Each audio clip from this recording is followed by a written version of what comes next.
talking over there. Oh, what? We're live. We're live. We're live. Good morning and welcome to Berlin once again. This is actually our last morning. We just left because we are, where are we? I'm lost now. We're over there somewhere, aren't we? We're over there where we've been staying. Yeah, and I don't know if you can see, there are, they've all buggered off, haven't they? All the swans. There are loads and loads of swans here. You can see them under the bridge up there. And there's about 30 of them that just hang around this joint, don't they? They do. Waiting for people, obviously the kids, to feed them off the bridge over there. But it's a lovely little area. I mean, you think it reminds you a little bit of Amsterdam, this particular bit, yes, it has that don't feel you? about it. People cycling everywhere along the cobbled streets. The amount of people cycling, it's unbelievable. Just a tiny little girl cycling with her father, actually, over the bridge here. But a couple of things we just wanted to sort of talk about with things that we've come away with from being here. Do you want to start? Put you on the spot? Yes, put me on the spot. Yeah.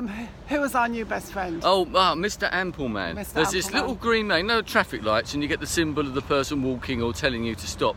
The first day we were here, we noticed the green man, and he was a very humanoid type of figure, and he looked very friendly, and he was a slightly chubby man wearing a hat and striding off purposefully. And we thought, oh, that's cool, we really like him. So, as you do, you look on a popular search engine, and would you know it, he's a cult figure, this man. He was based, done by the East Germans, presumably when everything was split up. They needed their own traffic lights and they thought they'd be different. So they got someone to design this particular figure. And they based part of him on Erich Honecker, who was the East German president. The hat is from a picture of Erich Honecker wearing a straw hat or something like that. And he became a bit of a cult figure. The idea, because he's striding, it makes you walk faster. But he's amazing. He's everywhere. He's everywhere. Absolutely everywhere. I mean, I've got a badge. We actually found 2 stores devoted purely to merchandise to do with Ampleman, because he became a figure for road safety campaigns for children and that. So people used to dress up as him. So he's huge. So that's one thing I'll take away, because it's just quite a nice little friendly thing that you see around. And when they are traffic signals that haven't got him, you feel a little bit disappointed. You do. Don't you? And he's got us across some tricky roads, hasn't he? Yeah, and also people don't jaywalk here. No, they wait for they Mr. don't. Ampleman or whoever happens to be around at the time to go across the road. So, anything else you wanted to say? There must be. I think I also took away how friendly the Berliners are. I'm not sure that's what I was expecting. That's a bit of a generalisation. I know what you mean. But it's true, though. City dwellers sometimes can be a bit aloof. Yes. I suppose to a large extent we've been lucky that we've happened upon a neighbourhood where we've been living, which is, they're very young, aren't they? Very multicultural. Yeah, definitely. Yeah. Well, I suppose really that's the same with any welcoming. capital city, but this area, certainly with all the food and that we've seen around here, weren't necessarily expecting that. Trying to find a German, excuse me, German food isn't very easy, apart from the currywurst stalls, which you're going to try and find one later, just for a last little try. But also with the amount of people speaking English. Yes. I mean, okay, I know English is like the world's second language for most people, and for some Brits. But everybody speaks it. Everywhere you go, people keep thinking we were German, because I suppose we've got that slightly Northern European look.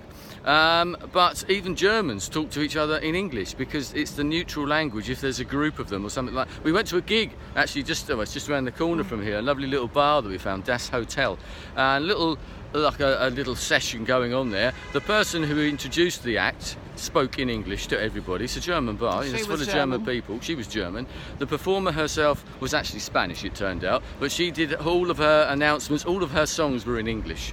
So that was really quite something. But the other thing I should mention actually is the bars. You're allowed to smoke in the bars, which I found absolutely amazing, and it actually put us off a couple of places, didn't it? We got used to that not happening in the UK, it stopped us going a few places. So anything else when we wind up? Well, it's nice to spot this. I guess I'd like to wind up with my final impressions of the city, really. If you're thinking about coming here, if you've ever had any reticence about coming here, don't, just come. It's extraordinary. It's challenging, of course it is. There's a whole history there that Berliners particularly have had to look in the eye, because it's sitting there. Yeah. But they've done that in a really respectful way. It's there, but it's not there. They celebrate when they should. And they're a city who's redefining itself and moving on.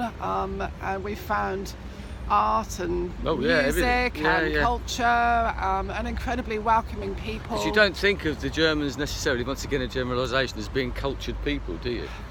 I don't know why that is, but it's not know. like that at all. I mean, No. whether it's the influence of things that have happened since 1945 or 1989, I don't know, because everyone's got together and it's a very inclusive city. As You I have a say, it's real a very sense friendly of place as well. moving forward, And to be honest, I know when Julie first suggested it, it was not somewhere that I'd thought about coming to. Germany, full stop, but Berlin certainly. But I, as Julie said, I'd recommend it to anybody. I've loved it here. It's a really interesting city. Yeah. A very, it certainly gets you in the gut sometimes with some of the things that we've seen and experienced and read about and that. But that's part of it, isn't it? I should go away now and read up a bit more about some of the stuff that we've already been looking at, and look at my bit of the wall. If anyone wants to see a bit of the wall, I'm sure we can arrange a And view. we even Googled that yesterday to see if it might be genuine. It turns out that the piece of the wall is quite possibly genuine, but the paint on it maybe have done afterwards. Because actually, as we saw yesterday, a lot of the street art, graffiti, whatever, that was put onto the wall was actually done afterwards, not when it was really standing as such. So anyway, Indeed. so we'll leave it from there, and Auf Wiedersehen from Berlin. Auf Wiedersehen.